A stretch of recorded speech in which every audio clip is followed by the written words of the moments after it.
अंतरिक्ष विज्ञान के विकसित होने से पहले कुछ लोग बाइबल को देवताओं की कथाओं की पुस्तक मानते थे, लेकिन अब विज्ञान के द्वारा यह प्रमाणित किया गया है कि बाइबल आधुनिक विज्ञान से भी आगे है।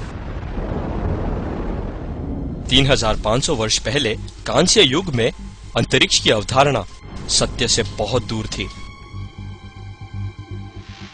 प्राचीन भारतीय विश्वास करते थे कि पवित्र जंतु पीठ पर पृथ्वी को संभाले रहे हैं। सुमेरी सोचते थे कि पृथ्वी समतल है। प्राचीन लोग ऐसा सोच भी नहीं पाते थे कि पृथ्वी अंतरिक्ष में लटकी हुई है।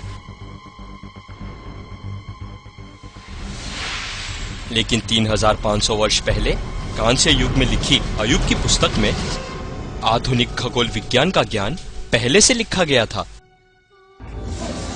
पृथ्वी को लटकाए रखता है। बाइबल पृथ्वी का वर्णन ऐसे करती है जैसे किसी उपग्रह से उसकी तस्वीर खींची गई हो। यह साबित हुआ है कि अय्यूब की पुस्तक 3500 वर्ष पहले कांस्य युग में लिखी गई थी। कांस्य युग में लिखी अय्यूब की पुस्तक में आश्चर्यजनक रूप से आधुनिक खगोल विज्ञान का ज्ञान पहले से लिखा गया था। आधुनिक युग के लोगों के लिए यह साधारण ज्ञान है कि पृथ्वी खाली जगह में लटकी हुई है।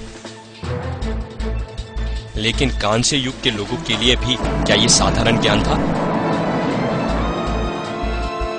1687 ईस्वी तक जब आइजैक न्यूटन ने कुरव के नियम की खोज कर यह साबित किया कि पृथ्वी खाली जगह पर लटकी हुई है, लोग बाइबल के इस वचन पर कि पृथ्वी लटकी हुई है विश्वास नहीं करते थे। लेकिन विज्ञान के विकसित होने से बाइबल के लेख सच साबित हो रहे हैं। 3000 वर्ष पहले बाइबल ने सूर्य के परिक्रमण का वर्णन भी किया था। जो दूल्हे के समान अपने महल से निकलता है वो अपनी दौड़ दौड़ने में हर्षित होता है। वो आकाश के एक सिरे से निकलता है और दूसरे सिरे तक चक्कर मारता है। जबकि मानव जाति ने 20वीं सदी में इसकी खोज की है कि सूर्य आकाश गंगा के केंद्र में रहकर चक्कर मारता है। लिंडब्लाड ने साबित किया कि सूर्य 250 किलोमीटर प्रति सेकंड से चक्कर मारता है। सूर्य के चक्कर मारने के बारे में बाइबल के लेख सच साबित हो गए हैं। 3500 वर्ष पहले बाइबल ने ठीक रूप से पृथ्वी की भीतरी संरचना का वर्णन किया। यह भूमि जो है उससे रोटी तो मिलती है, परंतु उसके नीचे के स्थान मानो आंख से उल्टा दिए जाते हो। यह पृथ्वी विज्ञान की एक आधारिक जानकारी है कि भूमि के नीचे जिस पर हम खड़े रहते हैं धधकती आग की झील है। लेकिन 19वीं सदी तक लोग मानते थे कि परमेश्वर का यह वचन कि भूमि के नीचे आग की झील है सिर्फ बेतुकी है। 20वीं सदी में पृथ्वी की भीतरी संरचना की खोज की गई।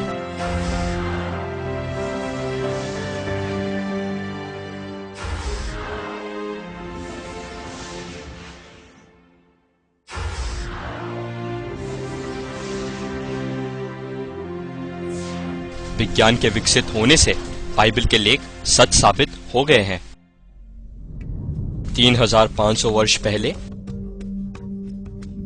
किसी के पास जल चक्र के बारे में कोई जानकारी नहीं थी, लेकिन 3500 वर्ष पहले लिखी गई बाइबल में जल चक्र के बारे में वर्णन किया गया है। क्योंकि वो तो जल की बूंदें ऊपर को खींच लेता है। वो कोहरे से मेघ होकर टपकती है। वो ऊंचे ऊंचे बादल उंडेलता है, मनुष्य के ऊपर बहुतायत से बरसाते हैं।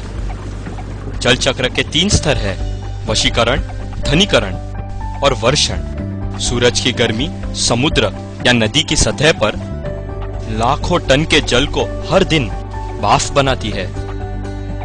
ये भाप घनी होकर बादल बन जाती है। जब बादल में भाप के ये कण एक दूसरे से टकराते हैं तब ये वर्षा के रूप में आ गिरते हैं।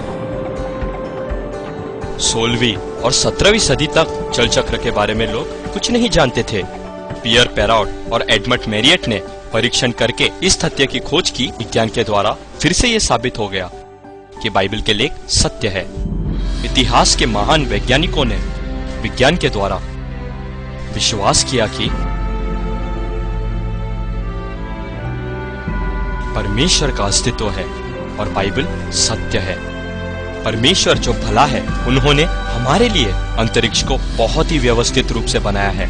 सूरज, ग्रहों, केतुओं की सुंदर प्रणाली सिर्फ किसी बुद्धिमान और सामर्थ्यवान की योजना और शासन के द्वारा ही चलाया जा सकता है, और इसी कारण वो प्रभु परमेश्वर कहलाता है। विज्ञान ने ऐसे ब्रह्मांड की खोज की है जो धर्म की दृष्टि में भी सही है। इस तरह से बाइबल सत्य है। इसमें परावैज्ञानिक दुनिया के बारे में भी लिखा है जो आधुनिक दुनिया से भी आगे है।